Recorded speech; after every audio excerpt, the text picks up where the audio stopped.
बिल्लाहि मिनश्शैतानिर्रजीम।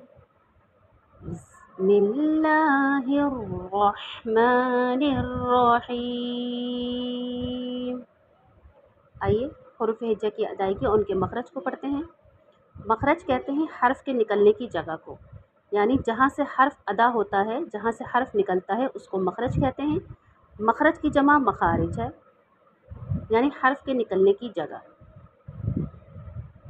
आइए अलिफ से स्टार्ट करते हैं। अलिफ का मखरज, मुंह के खाली हिस्से से अलिफ अदा होता है, जैसे अलिफ बा। एक बात मैं आपको यहाँ याद दिला दूँ कि जिन हरूफ के साथ अलिफ लिखा हुआ है उन हरूफ को आपने एक अलिफ की मिकदार खींच के पढ़ता है।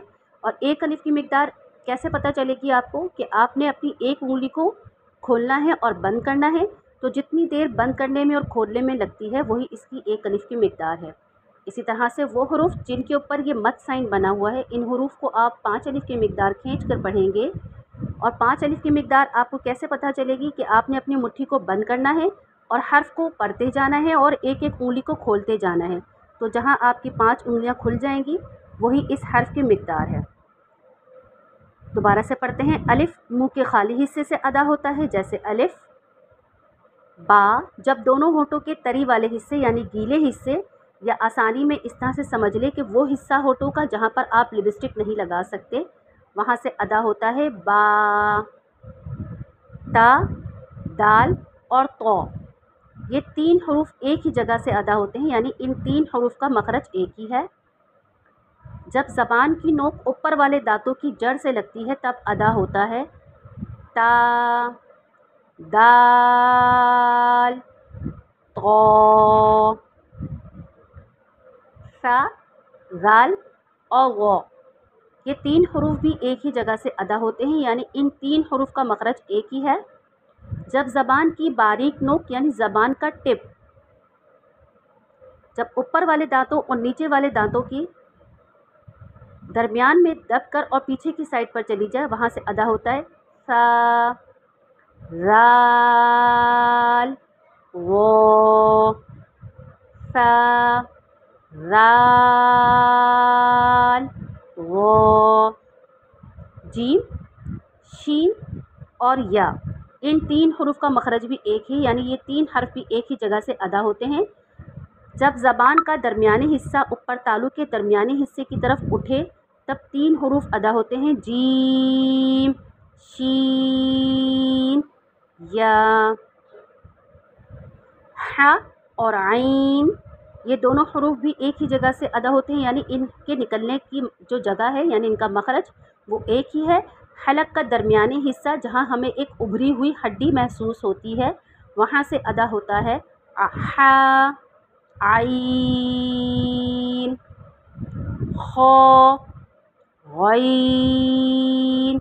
इन दोनों हर्फ का मखरज भी एक ही है, यानी ये दोनों हर्फ भी एक ही जगह से अदा होते हैं। हलक का शुरू वाला हिस्सा जो मुंह की साइड पर है, वहाँ से अदा होगा खौ, गईन। दाल और जाल का मखरज हमने यहाँ ऊपर पढ़ लिया। रौ, जब ज़बान की नोक ऊपर वाले दांतों के मसूड़ों से लगती है तब अदा होता है रौ। रौ का मखरज क्या है, जब ज़बान की नोक ऊपर वाले दांतों के मसूड़ों से लगे तब अदा होगा रौ। और रौ मोटे हरूफ में से है, इसको मोटा करके पढ़ा जाएगा। ज़ा, सीन, स्कौद। ज़ा, सीन और स्कौद, ये तीनों हरूफ भी एक ही जगह से अदा होते हैं। इन तीनों हरूफ का मखरज भी एक ही है। जब ज़बान की नोक नीचे वाले दांतों के अंदर वाले हिस्से से लगे, जब ज़बान की नोक नीचे वाले दांतों के अंदर वाले हिस्से से लगे तब अदा होगा ज़ा, सीन, स्कौद। ये सीटी वाले हुर्फ हैं, सीटी करके पढ़े जाएंगे। ये इंशाल्लाह मैं आपको आगे बताऊंगी। हरूफ की अदायगी आगे इंशाल्लाह मैं आपको और वजाहत के साथ बता दूंगी कि कौन से हरूफ नरमी वाले हैं और कौन से हरूफ मोटे हैं और कौन से हरूफ सीटी वाले हैं। गौद। जब ज़बान के मोटे किनारे जो कि पीछे दाढ़ों में छुपे हुए होते हैं, ठीक है, ज़बान के मोटे किनारे जो कि पीछे गालों में या दाढ़ों की तरफ छुपे हुए होते हैं, जब ऊपर 5 दाढ़ों से लगते हैं, जब ज़बान के मोटे किनारे ऊपर 5 दाढ़ों से लगते हैं, तब अदा होता है गौद। गौद का मखरज क्या है?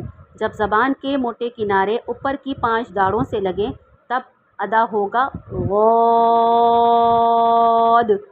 बस आज सबक यहीं तक रखते हैं, ज़्यादा मुश्किल नहीं करते। आप यहीं तक ही आपने इन मखारिज को याद करना है इसी अदायगी के साथ, और फिर सबक सुनाना है। जज़ाकिल्लाह।